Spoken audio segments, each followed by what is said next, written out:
আসসালামু আলাইকুম প্রিয় খামারি ভাইরা, দেশ কিংবা দেশের বাইরে থেকে আপনারা যারা ভিডিওটি দেখছেন সবাইকে জানাচ্ছি আন্তরিক শুভেচ্ছা অভিনন্দন। আপনারা জানেন আমি এই কয়েকদিনে বেশ কয়েকটা গরু খামার থেকে বিক্রি করছি। তো এখান থেকে আপনাদের অনেকেরই একটা রিভিউ আসছে, সেটা হচ্ছে যে ভাই আপনি কি প্রতিটা গরু এরকম হৃষ্টপুষ্ট করতে পারেন? এবং আমি আপনাদেরকে বলছিলাম জি ভাই, আমি প্রতিটা গরুই খামারে এরকম করে হৃষ্টপুষ্ট করি, তারপরে কিন্তু আমি বিক্রি করি। তো আপনারা অনেকে এই বিষয়টাকে একটু নেগেটিভ ভাবে দেখছেন, সেটা হচ্ছে যে এগুলো রাকিব ভাই হয়তো বা মেডিসিন সেল করার জন্য বলতেছে বা খাবার সেল করার জন্য বলতেছে, এগুলো সম্ভব না। তো আমি আগে আপনাদেরকে কয়েকটা গরু দেখাই যে আসলে গরুগুলো আমি সেরকম ধরনেরই হৃষ্টপুষ্ট করতে পারি কি পারি না। ইতিমধ্যে কিন্তু আমি বেশ কয়েকটা গরু বিক্রি করছি, খামারে আরো বেশ কয়েকটা গরু আছে। তো আমি এই দিক থেকে আপনাদেরকে গরুগুলো দেখাবো একটু। সেটা হচ্ছে যে এই সাদা লাল সাদাটা থেকে আপনারা একটু দেখুন, যেটাকে বলা হয় সেটা লাল আর কি। এটা দেখুন কিরকম মাংস লাগছে এটাতে, এটা কিন্তু বিক্রিযোগ্য একটা গরু হয়ে গেছে। পাশাপাশি এই দিকের গরুটা দেখুন, এই গরুটা দেখুন, এটাও কিন্তু হৃষ্টপুষ্ট হয়ে গেছে। তারপরে এই দিকের গরুগুলো দেখুন, এটা দেখুন, এটাও কিন্তু হৃষ্টপুষ্ট হয়ে গেছে। ভাই একটা কথা আমি আপনাদেরকে বলি, আপনারা অনেকে হয়তো বা নতুন করে আমার ভিডিও দেখেন, অনেকেই কিন্তু বিভিন্ন ধরনের মন্তব্য করতেছেন। তো আমাকে নিয়ে যদি আপনারা মন্তব্য করেন তাহলে একটা কথা আপনাদেরকে আমি বলে রাখতেছি, ইউটিউবে আপনারা সার্চ করে দেখবেন যে সর্বপ্রথম হাড্ডি চিকন গরু কেনার পরে কম খরচে ফ্যাটেনিং করে বাজারজাত করে সেখান থেকে একটা লাভবান বা একটা লাভজনক ব্যবসা বের করা যায়, এটা সর্বপ্রথম আপনাদেরকে ইউটিউবে কে শিখাইছে? এই জিনিসটা শুধু আপনারা সার্চ করে দেখবেন। অযথা আপনারা শুধু চিল্লাচিল্লি করেন। আমি কিন্তু মোটেও ভিডিওতে কখনো নিজেকে সেরা জাহির করার জন্য কখনো কিন্তু ভিডিও বানাইনি। আজকে আমি এই কথাটা আপনাদেরকে বললাম, শুধু আপনারা সার্চ করে দেখবেন যে কে শিখাইছে আপনাদেরকে এই জিনিসগুলা।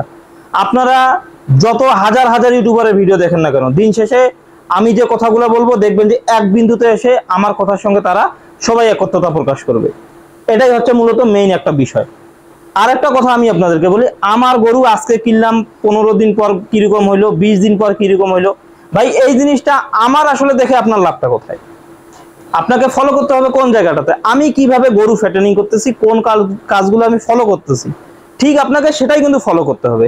আপনি এগুলো ফলো না করে আপনাদের সবসময় একটা জিনিস আমি টেন্ডেন্সি দেখতেছি কি, যে 15 দিনে গরু মোটা তাজা কিভাবে সম্ভব, 35 দিনে কিভাবে গরু আমি বিক্রি করতে পারবো, কিভাবে 45 দিনে গরু মোটা তাজা করতে পারবো, কয় কেজি আপনি মেডিসিন দিচ্ছেন, কি কি দিচ্ছেন। আরে ভাই এগুলো তো পরের বিষয়, আগে তো আপনাকে গরুর রুলসটা জানতে হবে। একটা খামার পরিচালনা তো আগে রুলসটা জানতে হবে। এই জিনিসগুলোতে আপনাদের কেন জানি ইন্টেনশনে একেবারেই জিরো, এই জিনিসগুলোতে আপনাদের কোনো চাহিদা নেই। আসলে আমি জানি না আপনাদের কেন এই সমস্যাটা। যদি আমার কথাগুলো আপনাদের ভালো লাগে ভাই তাহলে দেখবেন, আর যদি খারাপ লাগে ভাই ভিডিও দেখার দরকার নাই। তো আলহামদুলিল্লাহ আমি এতটুকু গর্বের সাথে বলতে পারি, আমাকে যতগুলো লোক এই পর্যন্ত, যতগুলো লোকের আমি ভালোবাসা পেয়েছি বা যতগুলো উদ্যোক্তা আল্লাহর রহমতে আমি তৈরি করে দিয়েছি, এই লোকগুলো আমাকে ভালোবাসলেই আর দরকার হয় না ভাই। যদি আপনাদের ভালো লাগে দেখেন, ভালো না লাগলে ভাই যার ভিডিও দেখার ইচ্ছা তার ভিডিওই দেখেন। এখানে ভাই চাটাচাটি দালালি করার কোনো অপশন নাই। এবং আরেকটা জিনিস আমি আপনাদেরকে বলি, আমার ভিডিও আপনারা অনেকেই দেখেন, অনেকেই আমার কাছে পরামর্শের জন্য আমাকে নক দেন। আমি ভাই এই কথাটা লাউড অ্যান্ড ক্লিয়ার বলতে পারবো, গর্বের সাথে বলতে পারবো, আমি কখনো কোনো ভাইকে মেডিসিন কিংবা খাবার বিক্রি করার জন্য প্রলোভন দেখাইনি যে ভাই আমার কাছ থেকে মেডিসিন নেন, আমার কাছ থেকে খাবার নেন। যদি কোনো ভাই কমেন্টসে বলতে পারে তাহলে আজকে থেকে ভিডিও করা বাদ দিয়ে দিব। কারণ আপনারা আমাকে মাঝে মধ্যে অনেকেই কমেন্টসে একটা আজে বাজে মন্তব্য করতেছেন। ভাই আমার সম্পর্কে আগে বুঝেন তো, আগে জানেন, তারপরে অত্যন্ত মতামত গুলো দেন। আপনারা ভাই মানুষকে সম্মানই দিতে জানেন না। তো যাই হোক, এখন আর একটা কথা বলি, সেটা হচ্ছে যে ষাঁড় গরু অনেকেই আপনারা দেখতে চেয়েছেন। ষাঁড় গরু আমি আপনাদেরকে দেখাবো। আসলে ষাঁড় গরু তো কয়েকদিন হলো খামারে নিয়ে আসে, আহামরি যে বিশাল পরিবর্তন হবে অন্যান্য যে ইউটিউবার আছে তাদের মতো ভাই আমি বলতে পারবো না। আমার কথা হচ্ছে ভাই আমি খামার কিভাবে মেনটেন করি সেটা দেখাবো, এবং আমি আপনাদেরকে 2.5 থেকে 3 মাস পর একটা রেজাল্ট বের করে দিব।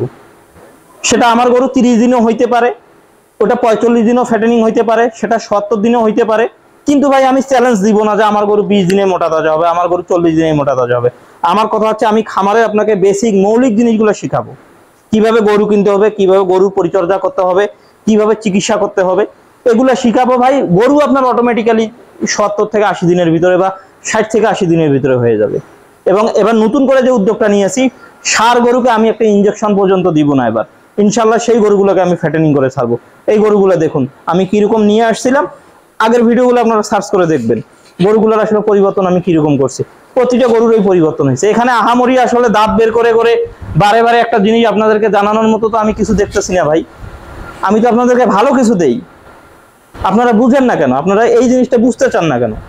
ভালো জিনিস দিচ্ছি আপনাকে, সস্তায় ভালো জিনিস দিচ্ছি। আমি কোনো স্বার্থ নিয়ে কখনো আপনাদেরকে ভিডিও দেইনি, কখনো মেডিসিন কিংবা খাবার বিক্রি করার জন্য কখনো বলিনি যে এটা আপনাকে করতেই হবে, বা আমার কাছ থেকে আগে মেডিসিন নেন তারপর পরামর্শ দিব। যদি কেউ বলতে পারে আপনারা কমেন্টসে দেখে দিবেন, তারপরে বাকিটা আমি দেখব। তারপরে এইদিকে দেখুন গরু, এইটা ফ্যাটেনিং হয়ে গেছে। এবং এই গরুটার যে আমি আপনাদেরকে বলছিলাম যেটার পাতলা পায়খানা হয়েছিল, আমি সালফাডিন খাওয়াইছিলাম, এই গরুটা দেখুন। এই গরুটা এখন আলহামদুলিল্লাহ এখন আগের থেকে অনেকটাই সুস্থ হয়ে গেছে, অনেকটাই বলতে পুরোপুরি সুস্থ হয়ে গেছে, কোনো সমস্যা নেই। এবং পাশাপাশি আরেকটা কথা আমি আপনাদেরকে বলি, সেটা হচ্ছে যে আপনারা অনেকেই একটা জিনিস জানতে চেয়েছিলেন, সেটা হচ্ছে যে ভাই যদি একটা মহিষ বা 2-4টা যদি মহিষ আপনার খামারে থাকতো, অনেকে মহিষ ফ্যাটেনিং করতে চায়, তো আসলে গরু মুখ দিয়ে বের হয়ে হয়ে আসলে এমন একটা হয়ে গেছে যে মহিষকেও গরু বানিয়ে দিচ্ছি। তো আসলে আলহামদুলিল্লাহ আমরা 2টা মহিষও কিনছি। তো মহিষ 2টা বিষয় নিয়ে আমি আপনাদেরকে আগামীকালকে ভিডিও দিয়ে দিব ইনশাল্লাহ। এবং এই যে গরুর আসলে পরিবর্তন কি বলবো, গরু যতটুকু পরিবর্তন হয় ততটুকুই হবে। আপনি ভাই কাপঝাপ করে কোনো লাভ নেই, গরুর কাপঝাপ করে কোনো লাভ নেই। গরুকে আপনাকে একটা কম দামে একটা রেশন তৈরি করতে হবে, গরু পালনের বেসিক জিনিসগুলো জানতে হবে, আপনি এমনিতেই সফল খামারি হয়ে যাবেন। আমার ভাই এতগুলা গরু ছিল, যারা আমাকে শুরু থেকে দেখেন, আমার কি আসলে গরু এতগুলা ছিল? আমি কি শুরু থেকেই মেডিসিন বিক্রি করছিলাম ইউটিউবে? কখনো না। আমি শিখছি, বুঝছি, জানছি, এরকম হাজার হাজার গরু আমি বিক্রি করছি। আপনারা যারা আমাকে দেখেন শুরু থেকে, হাজার হাজার গরু বিক্রি করার পরে তারপরে আমি কিন্তু খাবার এবং মেডিসিনটা আপনাদের কিন্তু অনুরোধে বা আপনারা যখন চান তারপরে কিন্তু আমি দিই। তো আশা করি আমার আসলে মনের কথাটা আপনারা বুঝতে পারছেন। আসলে এই কথাগুলো ভাই অনেক দুঃখ নিয়ে বললাম, আপনারা না বুঝে একটা করে মন্তব্য করেন আমাকে নিয়ে, খুবই খারাপ লাগে। তো এই হচ্ছে মূলত এই গরিবের খামার। অনেকেই বড় বড় ইউটিউবার আছে, কথা বলে অনেক, কিন্তু গরু কম, এরকম অনেক ইউটিউবার আছে। আসলে আমি তাদের মতো কথা বলতে পারি না, তাদের মতো চাটু মারতে পারি না, যার কারণে আমাকে আপনারা অনেকেই ভ্যালু কম দিচ্ছেন। তো সবাই ভালো থাকবেন, সুস্থ থাকবেন, ধন্যবাদ সবাইকে, আসসালামু আলাইকুম।